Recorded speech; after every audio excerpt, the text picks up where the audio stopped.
The story I'm about to recount was one I heard from my professor, whose younger years bore witness to unsettling occurrences within the old medical school's walls. Decades ago, in an era untouched by the watchful eyes of surveillance technology, the anatomy department of our university became the unsettling backdrop for a series of inexplicable events. Cadavers, carefully prepared and preserved for the vital purpose of medical instruction, began to vanish from the dissecting rooms under the cover of darkness.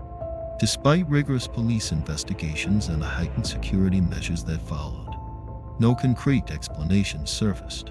The faculty and students were enveloped in a growing fog of fear and uncertainty, with whispered speculations filling the corridors and casting a shadow over the once revered Hall of Science. Amidst this climate of unease, my professor, then a young and intrepid scholar, found himself drawn deeper into the mystery. With a heart driven by a potent mix of duty to his profession and a raw curiosity that often accompanies academic pursuit, he proposed a bold and somewhat reckless plan.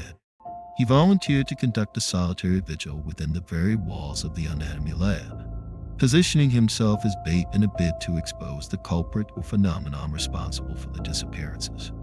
As the sun set each evening, he would meticulously prepare his makeshift resting place on one of the dissecting tables.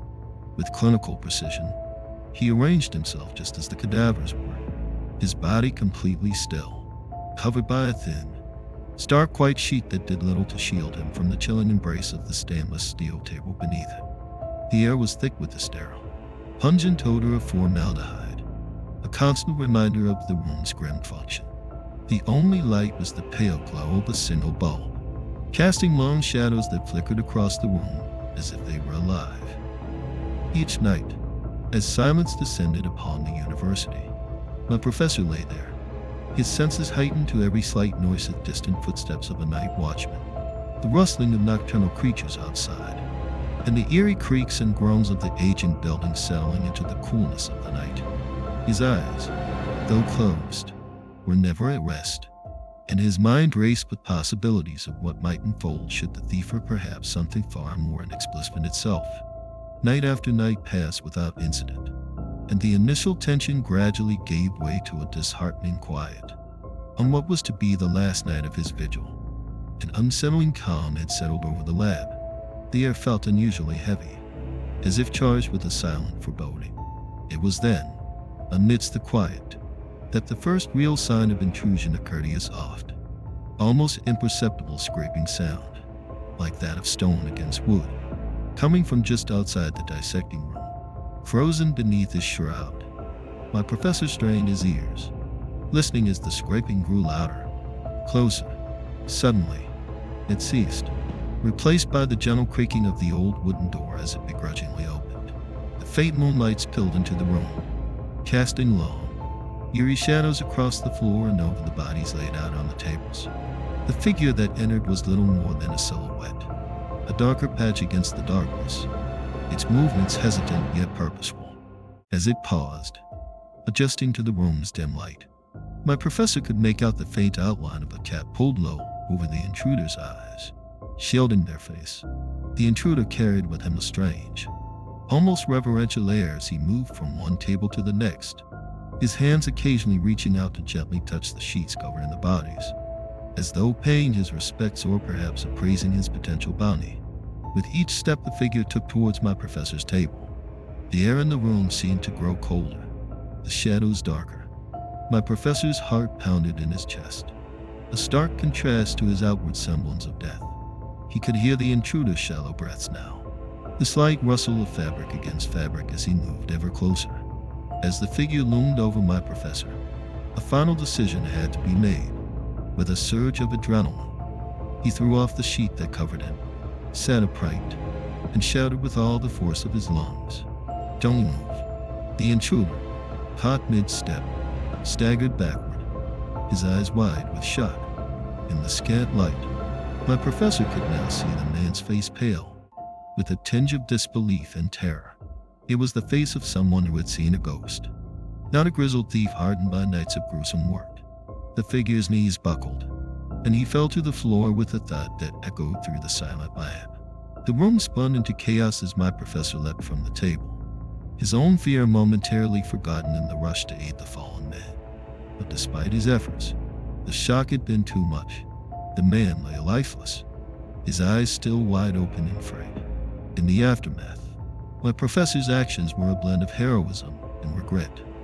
He had hoped to confront a criminal, not be the inadvertent cause of a man's death. The thief, as it turned out, was a local gravedigger who had turned to stealing and selling cadavers. The shock of being confronted in such a spectral manner had literally scared him to death. This incident, though horrific, brought an end to the macabre series of thefts at the university. It also left my professor with a deep-seated unease about the lengths one might go to discover truth or concealment. His story, passed down through generations of medical students, serves as a grim reminder of the dark intersections between life, death, and the pursuit of knowledge. During my high school years, there was one weekend that remains etched in my memory, a chilling reminder of the thin line between the living and the dead. It was a drizzly Saturday morning, the kind where the sun seemed to struggle against the heavy, gray clouds. I was lost in the warmth of my blankets, half asleep, when the abrupt sound of my father's voice shattered the silence. "Wake up. We need to go help out at a funeral," he said, urgency threading his tone. His colleague had tragically taken his own life, and his family was preparing for the funeral. My mother was working her weekend shift at the hospital, and my father, concerned he'd be left alone without a meal, decided I should accompany him.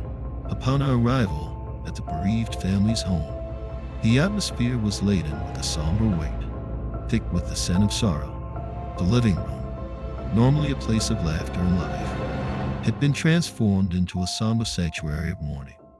Heavy black drapes hung from the walls, swallowing any remnants of light, while white chrysanthemum, symbol of lament and our culture, were scattered meticulously throughout the space, their petals stark against the darkness.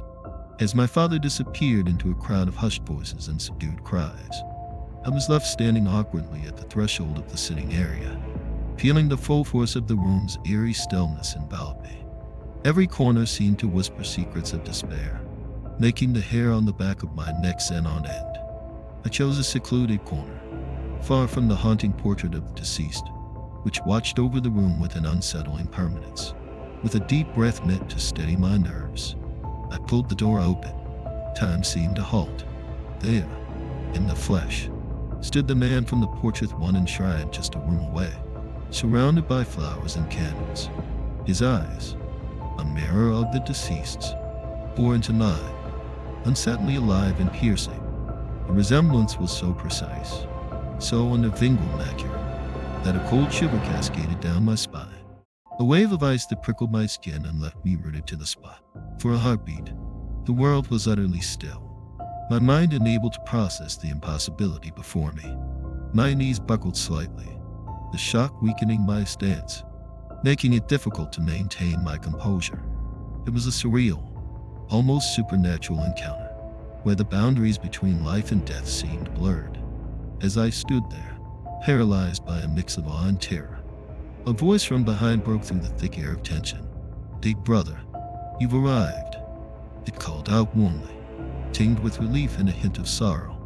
A family member, recognizing the man instantly, moved past me to embrace him, his actions flowing with natural familiarity.